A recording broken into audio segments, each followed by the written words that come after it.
الحمدللہ، اللہ تعالیٰ کا لاکھ لاکھ شکر ہے کہ مالک الملک نے اپنی یاد کی توفیق اور موقع عطا فرمایا۔ لاکھوں اور کروڑوں درود حضرت محمد مصطفیٰ صلی اللہ علیہ وآلہ وسلم پر، جن کے فعل مالک الملک نے یہ مہربانی عطا فرمائی۔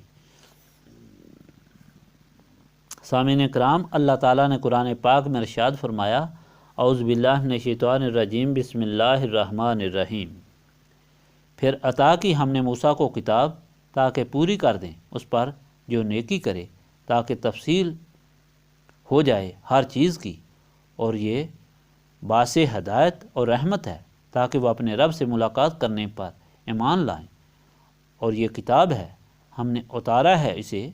بابرکت ہے، سو پیروی کرو اس کی اور ڈرو اللہ تعالیٰ سے تاکہ تم پر رحم کیا جائے۔ کہو کہ اتاری گئی تھی کتاب تو صرف 2 گروہوں پر ہم سے پہلے، اور ہم تو ان کے پڑھنے اور پڑھانے سے بالکل بے خبر تھے۔ یا کہو کہ اگر اتاری گئی ہوتی ہم پر کتاب تو ہوتے ہم زیادہ ہدایت پانے والے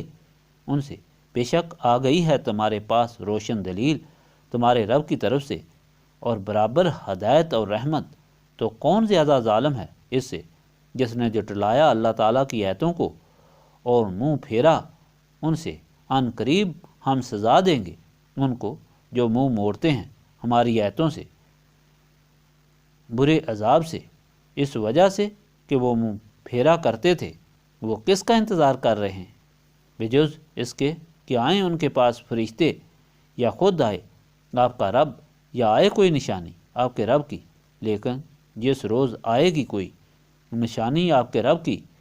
تو نہ نفع دے گا کسی کو اس کا ایمان لانا جو نہیں ایمان لا چکا تھا اس سے پہلے، یا نہ کی تھی اپنے ایمان کے ساتھ کوئی نیکی۔ آپ صلی اللہ علیہ وآلہ وسلم ان کو کہہ دیں تم بھی انتظار کرو، ہم بھی انتظار کر رہے ہیں۔ پچھلی مرتبہ کا فرمان الہی جو آپ کو سنایا تھا وہ انسان کے لیے ایک لاہ عمل اللہ تعالیٰ کی طرف سے عطا ہوا، جو حضور پاک صلی اللہ علیہ وآلہ وسلم نے اعلان فرمایا۔ اس کے متعلق حضرت عبداللہ بن مسعود نے فرمایا، جو نبی پاک صلی اللہ علیہ وآلہ وسلم کا وصیت نامہ دیکھنا چاہے وہ ان 3 آیات کو پڑھ لے۔ ان میں نبی پاک صلی اللہ علیہ وآلہ وسلم کے وصیت نامہ کی مہر لگی ہوئی ہے، جو حضور پاک صلی اللہ علیہ وآلہ وسلم نے اللہ تعالیٰ کے حکم سے اپنی امت کو عطا کیا۔ اور حضرت عبادہ بن صامت سے روایت ہے کہ جب یہ ارشاد پاک نازل ہوا تو حضور پاک صلی اللہ علیہ وآلہ وسلم نے صحابہ کرام رضوان اللہ تعالیٰ علیہم اجمعین کو مخاطب کر کے فرمایا، کوئی جو ان 3 آیات پر میرے ہاتھ پر بیعت کرے، فرمایا جو اس بات کو پورا کرے گا اس کا اجر اللہ تعالیٰ کے ذمے ہے۔ مشرکین کبھی کسی کو حرام کبھی کسی کو حلال کرتے تھے، تو پھر اللہ تعالیٰ کا حکم ہوا کہ آپ صلی اللہ علیہ وآلہ وسلم ان کو کہہ دیں کہ شیطان کی اما پر غلط فیصلے اور غلط خیال کرتے ہو، میں تم کو بتاتا ہوں کہ کس چیز کے کرنے کا اللہ تعالیٰ نے حکم دیا اور کس کو نہ کرنے کا، پھر اس میں 10 حکم عطا فرمائے۔ پہلے شرک نہ کرنے کا، دوسرا والدین کی اطاعت کا، تیسرا اولاد کو قتل نہ کرنے کا، چوتھا بے حیائی سے بچنے کا، خواہ کھلی ہو یا چھپی ہو، پانچواں کسی کو ناحق نہ قتل کرنے کا، چھٹا انصاف سے ناپ تول کرنے کا، ساتواں انصاف کے ساتھ شہادت دینے کا، آٹھواں یتیم کے مال کی حفاظت کرنے کا، نواں اللہ تعالیٰ سے کیے گئے وعدوں کو پورا کرنے کا، اور 10واں یہ کہ یہی سیدھا راستہ ہے، اس پر چلو، اس کے بغیر ہر راستہ گمراہی کا راستہ ہے، اگر اس راستے پر چلو گے تو تمہاری سمجھ کام کرے گی، تم نصیحت قبول کر سکو گے اور پھر اس طرح پرہیزگار بن جاؤ گے۔ اس کے ساتھ آپ کو یہ بتایا تھا کہ اگر یہ احکام انسانی بہتری اور اعلیٰ معیار زندگی کے لیے ضروری ہیں اور مشکل نہیں، مگر نسبت رسولی صلی اللہ علیہ وآلہ وسلم کے بغیر ان پر عمل کرنا منع عن ناممکن ہے۔ انسان کو شیطان بھٹکا دیتا ہے شرک، بددیانتی، لالچ، ظلم اور بدعہدی سے، مگر صرف وہی لوگ شیطان کے حملوں سے بچ سکیں گے جن کے دل و دماغ روشن ہو اور انہیں معلوم ہو کہ کیا اچھائی ہے اور کیا برائی ہے، اچھائی سے محبت اور برائی سے نفرت کیسے ہو۔ یہ صرف نسبت رسولی صلی اللہ علیہ وآلہ وسلم سے ممکن ہے، کیونکہ نسبت رسولی صلی اللہ علیہ وآلہ وسلم سے دل و دماغ روشن ہو جاتے ہیں اور شیطان کے پنجے سے آزاد ہو جاتے ہیں۔ اس لیے اللہ تعالیٰ کے حکم کے مطابق چلنے کے لیے نسبت رسولی صلی اللہ علیہ وآلہ وسلم ازبا ضروری ہے، ورنہ جس طرح انسان اندھیرے میں چلنے والا کبھی دیوار سے ٹکراتا ہے، کبھی کانٹوں میں پھنس جاتا ہے، کبھی گڑھے میں گرتا ہے، اس طرح ظلمت میں ڈوبا ہوا اور نسبت رسولی صلی اللہ علیہ وآلہ وسلم سے محروم انسان شیطان کے بہکانے پر صراط مستقیم سے بھٹکتا ہے اور جہنم کی راہ اختیار کرتا ہے۔ آج کا فرمان الہی بھی اسی ہدایت کی وضاحت ہے۔ آپ کو پہلے بتایا تھا کہ اللہ تعالیٰ نے مخلوق کی ہدایت کے لیے کتب سماوی عطا فرمائیں اور رسول بھی بھیجے، پھر ان منکرین کے اعتراضات کہ ہم کو اللہ تعالیٰ نے کیوں نہ روکا، یا اللہ تعالیٰ نے ہی ہم کو جرم پر مجبور کیا، لغو اور بے معنی باتیں ہیں۔ تحریری کتب سماوی بھی تھیں جن میں پوری ہدایت درج تھی، پھر اللہ تعالیٰ کے رسولوں نے ہر تکلیف، اذیت اور مخالفت برداشت کرتے ہوئے بھی اللہ تعالیٰ کے دین کی تبلیغ جاری رکھی، اور اس کے ساتھ اللہ تعالیٰ کا احسان کہ اس نے عقل بھی عطا کی سمجھنے اور سوچنے کے لیے، پھر بھی غلط راستے پر چلنے والے خود اپنی تباہی کو دعوت دینے والے ہیں۔ یہاں اس ارشاد پاک میں اس امر کو وضاحت سے بیان فرمایا گیا کہ تو رات کو اٹھا کر دیکھو، اس میں کھلی وضاحت ہے، اللہ تعالیٰ کی ہدایت موجود ہے، اور اس امر کو وضاحت سے بیان فرمایا گیا کہ تورات اٹھا کر دیکھو، اس میں کھلی وضاحت ہے، اللہ تعالیٰ کی ہدایت موجود ہے اور اس کی برکات ہیں۔ اس کتاب کی تعلیم موسیٰ نے دی، لیکن ہدایت کے باوجود پھر گمراہی کی طرف رجوع کرنا کتنی حماقت ہے۔ یہ تورات کی ہدایت صرف اس وقت کے لوگوں کے لیے نہ تھی، بلکہ اس کے متعلق بھی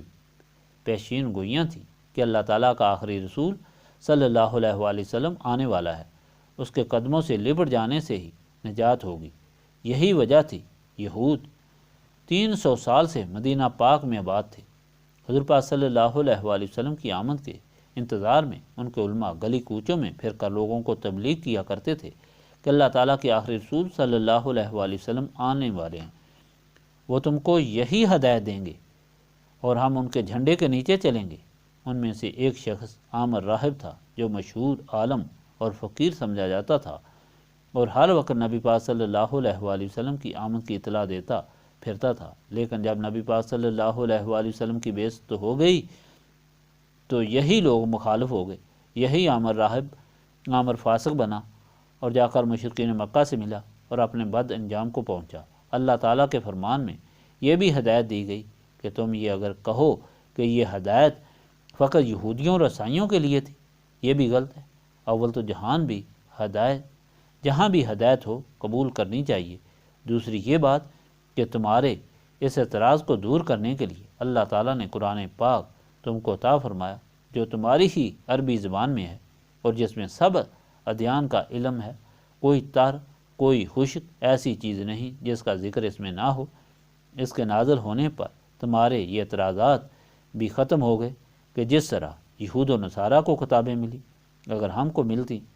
تو ہم تو صحیح طریقہ پر اس پر عمل کر کے دکھاتے۔ حکم ہوا اب اس کی تابع داری کرو اور ان احکام پر عمل کرو، اس رسول پاک صلی اللہ علیہ وآلہ وسلم کی اطاعت کرو جن کے ذریعے اور جن کے طفیل تم پر یہ مہربانی ہوئی۔ ان جوابات کے بعد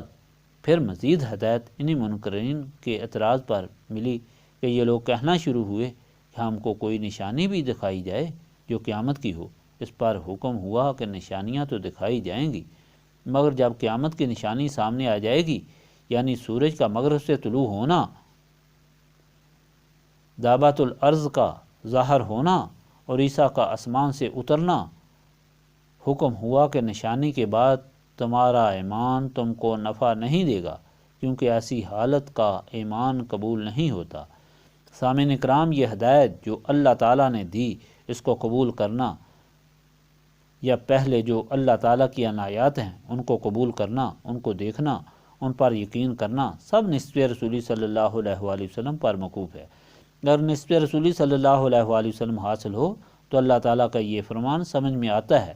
اور انسان اس پر عمل کرنا اپنا سب سے ضروری کام سمجھتا ہے۔ اگر نسبت رسولی صلی اللہ علیہ وآلہ وسلم نہ ہو تو تورات بھی تھی، انجیل بھی تھی، اللہ تعالیٰ کے رسول بھی تھے، مگر منکرین کا انکار بھی تھا۔ گویا اللہ تعالیٰ کی ہدایت صرف ان لوگوں کی قسمت میں ہوتی ہے جو نسبت رسولی صلی اللہ علیہ وآلہ وسلم اختیار کرتے ہیں۔ اس کے لیے نسبت رسولی صلی اللہ علیہ وآلہ وسلم حاصل کرنا ضروری ہے۔ اس کے بغیر نہ انسان بن سکتا ہے، نہ اللہ تعالیٰ کا بندہ اور نہ رسول صلی اللہ علیہ وآلہ وسلم کا غلام۔ یہ محفل اس نعمت کے حصول کے لیے منعقد کی گئی ہے، چونکہ یاد الہی سے سینے صاف ہوتے ہیں اور نسبت رسولی صلی اللہ علیہ وآلہ وسلم کا مسکن بنتے ہیں۔ اللہم صلی علی سیدنا محمد وعلی آلہ وصحابہ صلاۃ تکون لنا امان من کل خوف۔ لا الہ الا انت سبحانک انی کنت من الظالمین۔ استغفر اللہ العظیم الذی لا الہ الا هو الحی القیوم واتوب الیہ۔ استغفر اللہ العظیم الذی لا الہ الا هو الحی القیوم واتوب الیہ۔ استغفر اللہ العظیم الذی لا الہ الا هو الحی القیوم واتوب الیہ۔ ربنا تقبل منا انک انت السمیع العلیم وتب علینا انک انت التواب الرحیم۔